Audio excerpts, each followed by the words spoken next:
महाराष्ट्र के नागपुर में ऐसी हिंसा भड़की जिसमें बहुत कुछ जलकर स्वाहा हो गया। इस आग की उठती लपटों में जो सामान जले, जो गाड़ियां जली, वो फिर आ जाएंगे। लेकिन इस नफरत की आग में जो भाईचारा जल गया, वो कौन वापस लाएगा, कैसे वापस लाएगा, इसका जवाब शायद किसी के पास नहीं है, या फिर कोई जवाब देना नहीं चाहता। जिस तरह से ये लपटें नागपुर में उठती रहीं, उसकी तपिश में अब कुछ सवाल भी हैं जो सुलग रहे हैं। नमस्कार, मैं हूं राव विश्वकर्मा, आप देख रहे हैं राम की रिपोर्ट। नागपुर में हिंसा कैसे भड़की, इस सवाल के जवाब टटोलने से पहले कुछ बयानों की झलक आपको दिखाते हैं, फिर आगे बढ़ते हैं। सुनिए ये बयान। उन्होंने जो आंदोलन किया है वो आंदोलन जायज है। हम लोग ने पुलिस को फोन किए थे यहाँ पे, जब ये सब काम हो रहा था, हमने पुलिस वालों को 3 बार फोन किए। मैंने नहीं किया, सभी लोग नहीं किए, मैंने अपने से किया, लेकिन नहीं आए। वो आए कब? जब ये पूरी पिक्चर खत्म हो गई, उसके बाद पे वो जला जुलू के मार के और भाग गए। वो आधी गली से उधर आधी गली से उधर भाग गए। उसके बाद पे पुलिस आई। बाद में इन्होंने गाड़ियों को अपने लाके यानी जलाना चालू किया। सबसे पहले उन्होंने सीसीटीवी कैमरे को टारगेट बनाए थे। नागपुर में जो हालात पनपे हुए हैं वो संवेदनशील बताए जा रहे हैं। चप्पे चप्पे पर पुलिस का कड़ा पहरा है, किसी भी तरह के अराजक तत्वों की निगरानी की जा रही है।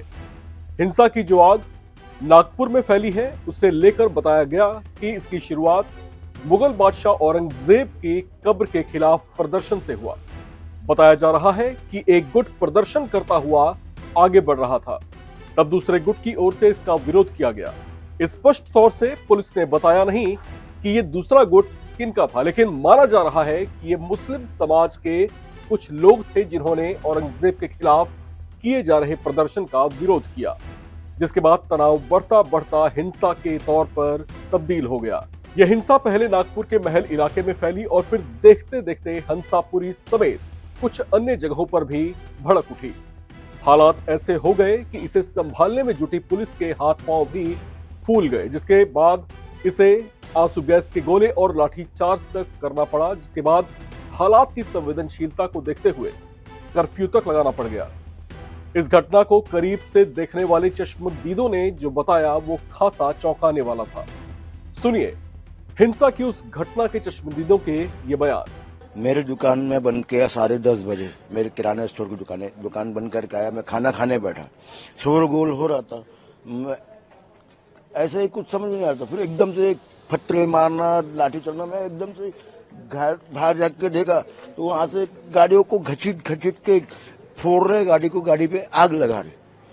3 लोग अंदर घुसे, उन लोग को ऊपर से भैया लोग ने चिल्ला चले, एक तो उन लोग निकल गए। मैं वो बेचारा, पूरी गाड़ी ऐसे जल के ऊपर तक अंगार जल रही थी, वो पूरी गाड़ी थी।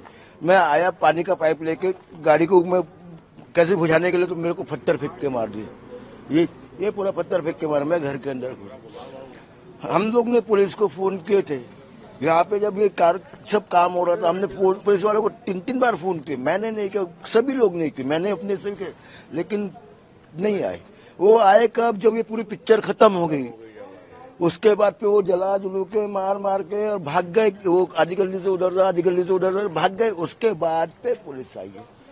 मतलब क्या हुआ? आज सबकी गाड़ियां, आज पूरी गाड़ियां, एक किसी ने किस्तों पे लिया, किसी ने सेकंड हैंड लिया, कोई कैसे लिया। आज बेचारे कई लोग तो मेरे यहाँ पे जो रेंट पे है, उन लोग का क्या हाल होगा बेचारे, तो कैसे कर दे। आज पूरी गाड़ी। इसकी कंप्लेंट आपने की है? कंप्लेंट मांग क्या है? अरे हमको बस यही है कि भैया कुछ नहीं, चलो जो हुआ सो। हमको गाड़ी जो है, जो भैया हम लोग की गाड़ी का 2 गाड़ी मेरी जली है, वो किराएदारों के आगे गाड़ी चली, बाजू पड़ोसी के आगे गाड़ी चली। गाड़ी का कुछ तो, गाड़ी उठा के लेके जा रहे थे रात को, हमने नहीं ले जाने दिए भैया। वो बोले तुम उधर पे जाके, हम बोले उधर जाके क्या हम चक्कर लगाएंगे पुलिस स्टेशन पे? वो बोलेंगे आओ जी जाओ जी, कुछ नहीं। अरे ये गाड़ी को अगर तुम बोलते कि हमको 0.5% या 1% भी गाड़ी का हर्जाना देते तो हम मानते थे। आपको ये कैसा लगा?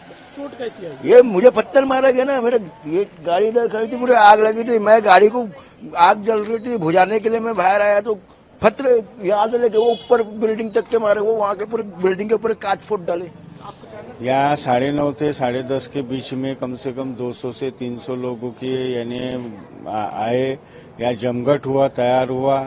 जमघट होने के बाद में ये गाड़ियों को खींचने में आई इधर में, और यहाँ कार सामने खड़ी थी। मेरा रामनवमी पोद्दारेश्वर राम मंदिर की झांकियों का, मेरा डेकोरेशन का पूरा माल खड़ा था यहाँ।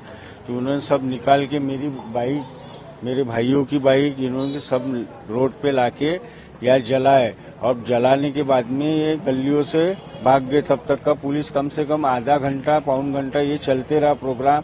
हम वायरलेस पे मैसेज डालते गए पुलिस स्टेशन में, मगर कोई पुलिस की फौज यहाँ आई नहीं। ये सब वाकया होने के बाद में 1 से 1.5 घंटे के बाद में पुलिस यहाँ पर तैनात हुई। इन चश्मदीदों का कहना है कि वे लगातार पुलिस को फोन करते रहे, लेकिन पुलिस की टीमें काफी देर से आईं। इस बीच उपद्रवी वाहनों को फूंकते रहे और पत्थरबाजी करते रहे। इनमें से एक चश्मदीद का यह भी कहना है कि कुछ उपद्रवियों ने आसपास लगे सीसीटीवी कैमरों को भी निशाना बनाया ताकि उनकी ये करतूत किसी कैमरे में कैद ना हो सके। बहरहाल इन सब के बीच नागपुर हिंसा को लेकर महाराष्ट्र के मुख्यमंत्री देवेंद्र फडणवीस का भी एक बयान आया है, जिसमें उन्होंने संदेह जाहिर करते हुए कहा कि ऐसा लगता है जैसे ये हिंसा पहले से प्लान थी। विधानसभा में नागपुर मुद्दे पर बोलते हुए सीएम फडणवीस ने कहा कि पुलिस पर हमले को बिल्कुल भी बर्दाश्त नहीं किया जाएगा। सीएम फडणवीस ने कहा कि विश्व हिंदू परिषद और बजरंग दल ने प्रदर्शन किया था, जिसके बाद अफवाह फैली कि धार्मिक सामग्री को जलाया गया है। सीएम फडणवीस ने यह भी कहा कि छावा फिल्म ने लोगों को औरंगजेब के खिलाफ गुस्से को भड़काने का काम किया, लेकिन सभी को राज्य में शांति बनाए रखनी चाहिए, ऐसी उन्होंने अपील भी की है। एक बयान राज्य के डिप्टी सीएम एकनाथ शिंदे की ओर से भी आया है, जिसमें वे औरंगजेब के खिलाफ हिंदू संगठनों के आंदोलन को जायज बताते हुए सुने गए। ये जनता की भावना है।